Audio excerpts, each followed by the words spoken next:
장사하면서 가장 힘든 게 직원 관리라고 하잖아요. 하지만 저는 9개 매장을 운영하면서도 직원 관리 때문에 힘든 게 전혀 없거든요. 프랜차이즈 매장 같은 경우엔 1년에 한두 번 가보는 게 다고요.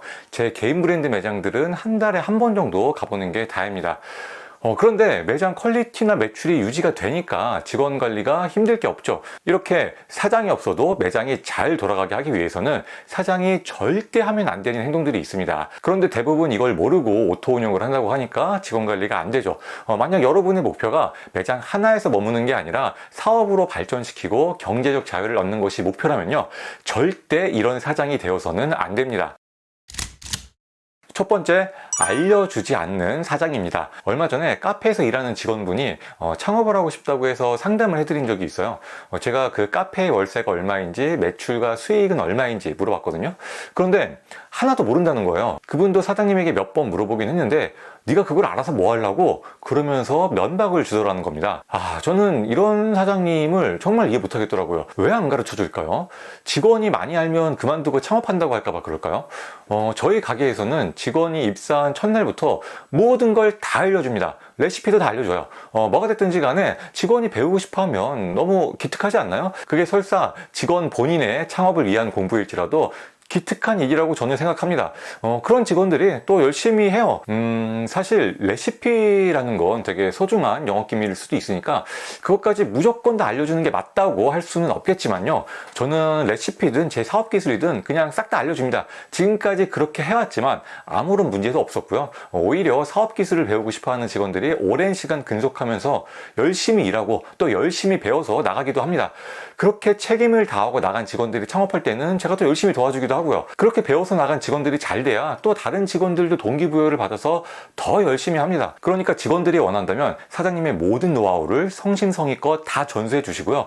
또 많이 가르쳐 줄 수 있는 사장의 역량을 키우시기 바랍니다. 두 번째, 사장과 직원의 이익을 연결시키지 못하는 사장입니다. 사장이 잘 되면 직원도 잘 되고, 그렇게 직원이 잘 되면 또 사장이 더 잘 되는 선순환 구조가 되어야 되거든요. 그래야 사장이 잘 되게 직원들이 밀어주죠. 예전에 닭갈비집 하나를 운영하는 사장님이 이런 질문을 하시더라고요. 제가 매장이 없으면 직원들이 일을 너무 대충 합니다. 어떻게 해야 제가 없어도 직원들이 열심히 일을 해줄까요?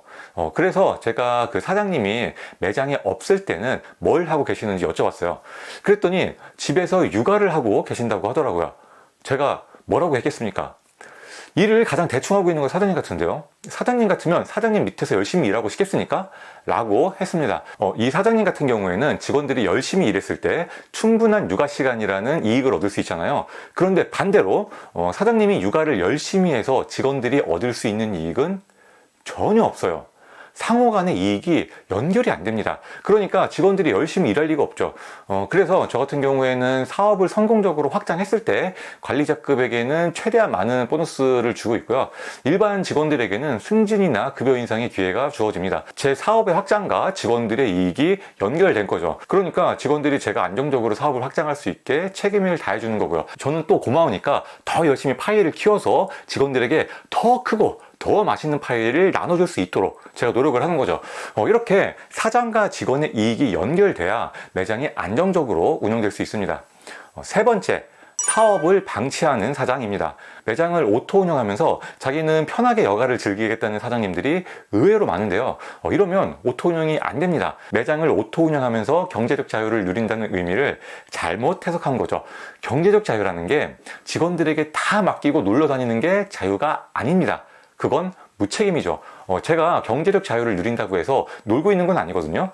자유롭게 내 시간을 통제하고 자유롭게 내가 하고 싶은 일을 하면서 사는데 돈이 매우 풍족하게 들어오는 상황, 저는 이것을 경제적 자유라고 생각합니다. 한 달에 몇 억씩 버는 사업가들도 다 그렇게 살아요. 마냥 놀러 다니면서 사업을 방치하지 않습니다. 물론 자동으로 들어오는 돈이 무한대로 쌓이고 직원들에게도 많은 혜택이 돌아간다면 그때는 좀 더 여유로운 삶을 살아도 되겠죠. 하지만 매장 한두 개 오토 운영하면서 나는 놀겠다, 이거는 안 되는 거니까 꿈도 꾸지 마시고요. 사장님은 더 열심히 뛰어다니면서 사업적으로 부가가치가 높은 일을 찾아서 해야 됩니다. 사업 전략을 짠다든지 프랜차이즈화를 한다든지 아니면 투자를 받으러 다니든지 하다못해 책이라도 읽으면서 공부를 하든지요. 네 번째, 비전을 보여주지 못하는 사장입니다. 직원에게 비전을 주려면 무슨 말을 해줘야 되는지 궁금해 하시는 분들이 많은데요. 비전은 말로 보여주는 게 아니고요. 그 실체로 보여주는 겁니다. 실체가 뭐냐 하면 매장이 2개, 3개 늘어난다거나 아니면 프랜차이즈 사업을 시작하는 것일 수도 있고요. 뭐가 됐든지 간에 사업이 앞으로 나아가는 모습, 그 실체를 눈으로 보여줘야 돼요. 그래야 직원들이 봤을 때도 아, 우리 조직이 발전하고 있구나. 그러니까 앞으로 더욱더 발전하겠구나. 이렇게 기대를 하죠. 사업이 제자리에 머물러 있으면 말로 아무리 떠들어 봐야 소용없습니다. 만약에 사업이 초창기라서 뭐 하나도 실체를 보여줄 게 없잖아요. 그러면 차라리 말을 줄이고 사장 본인이 사업 확장을 위해서 얼마나 열심히 사는지 그걸 어필하는 게 그나마 낫습니다. 그러면 직원들이 봤을 때 이 사장님은 진짜 미친 듯이 열심히 사는구나. 아직은 아무것도 없지만 그래도 일단 조금은 믿어볼까? 이렇게 사람을 보고 그나마 조금은 버텨줄 수 있어요. 그렇게 직원들이 버텨주는 시간에 빠르게 실체를 만드시는 겁니다. 실체가 생긴다면 그때부터는 직원들이 사장의 말을 믿어줄 겁니다. 비전에 대한 구체적인 얘기는 그때 하세요. 5번째, 돈 못 버는 사장입니다. 가슴 아픈 얘기지만 장사가 안 되면 좋은 직원들이 잘 안 들어와요. 똑똑한 인재들은 장사가 잘 되는 가게에서 일하면서 그 비법을 배우고 싶어 하거든요. 아니면 잘 나가는 조직에 속해서 함께 성장하는 걸 꿈꾸던지요. 하지만 망한 가게에서는 꿈도 미래도 배울 것도 없잖아요. 그러니까 적당히 시간 때우고 가려는 직원들이 많을 수밖에 없습니다. 직원들이 알아서 일하는 것을 원한다면 최소한 매장 하나는 완벽한 성공을 거두세요. 만약 직원들이 하나같이 다 마음에 들지 않는다면 아마도 그건 직원들의 문제가 아니라 사장님의 문제일 가능성이 큽니다. 그렇다면 오늘 말씀드린 5가지 유형에 내가 속하진 않는지 한번 냉정하게 판단해 보시고요.